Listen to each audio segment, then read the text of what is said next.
Assalamualaikum warahmatullahi wabarakatuh.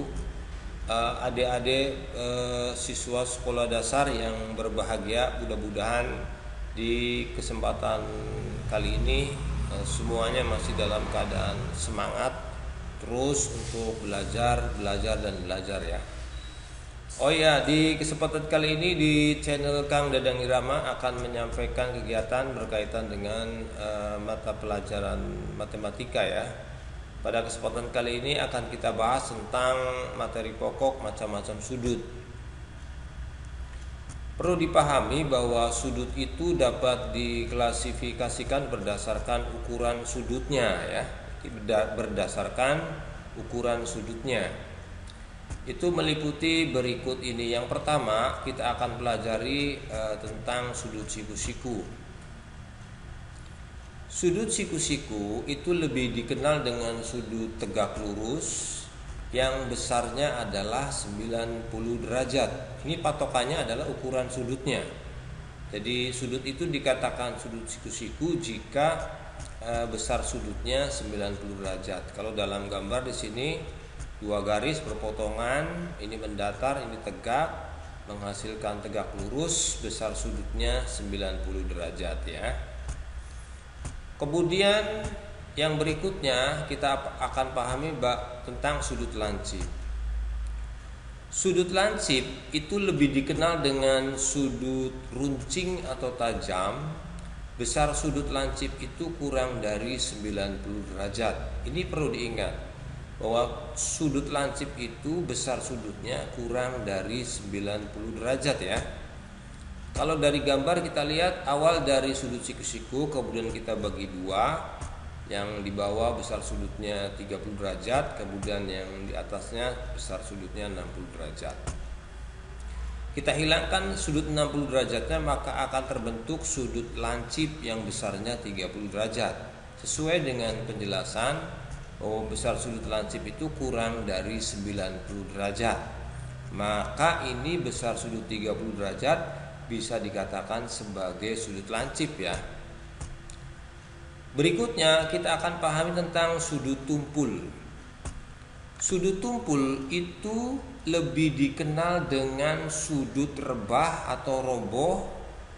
Besar sudut tumpul itu lebih dari 90 derajat. Ini dasarnya dari sini nih. Besar sudut tumpul itu lebih dari 90 derajat dan kurang dari 180 derajat. Ya. Kita lihat dari awal sudut siku-siku 90 derajat, kemudian kita tambahkan satu sudut yang besarnya 30 derajat. Nah, kita lihat, kita jumlahkan sudut siku-siku 90 derajat ditambah 30 derajat sama dengan 120 derajat ya. Kita hilangkan kedua sudut ini, maka di sini akan terbentuk sudut tumpul yang besarnya itu lebih dari 90 derajat dan kurang dari 180.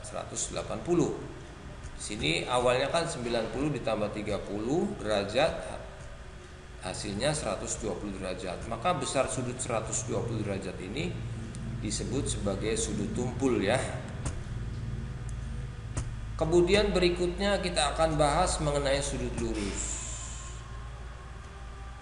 Dasarnya adalah besar sudut lurus itu adalah 180 derajat. Kita lihat di sini gambarnya, sebuah garis, di sini ada titik di tengah-tengahnya. Kemudian kita pasangkan busur derajat, titik pusat busurnya tepat pada titik ini.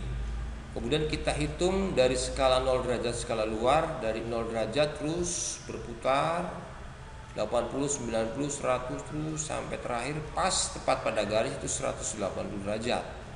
Maka gambar seperti ini menunjukkan sudut lurus yang besarnya 180 derajat.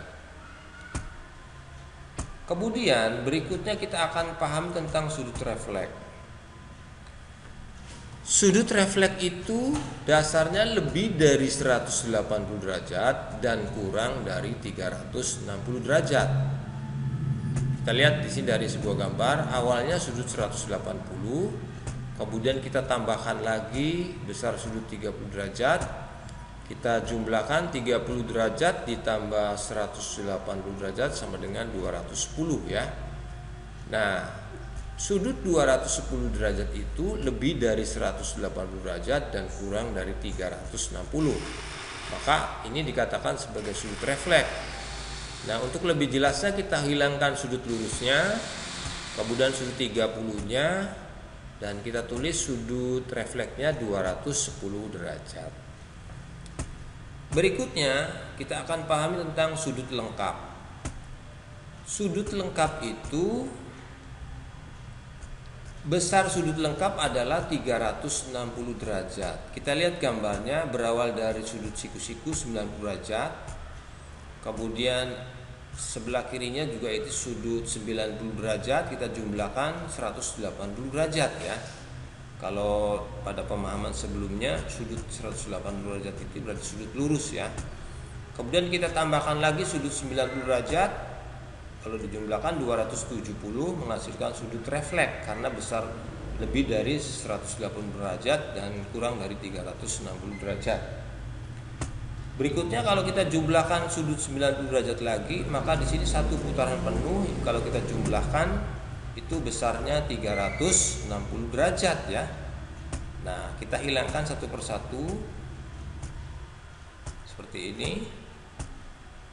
Nah, kita berarti di sini terjadi satu putaran penuh yang besar sudutnya 360 derajat. Maka ini dikatakan sebagai sudut lengkap ya.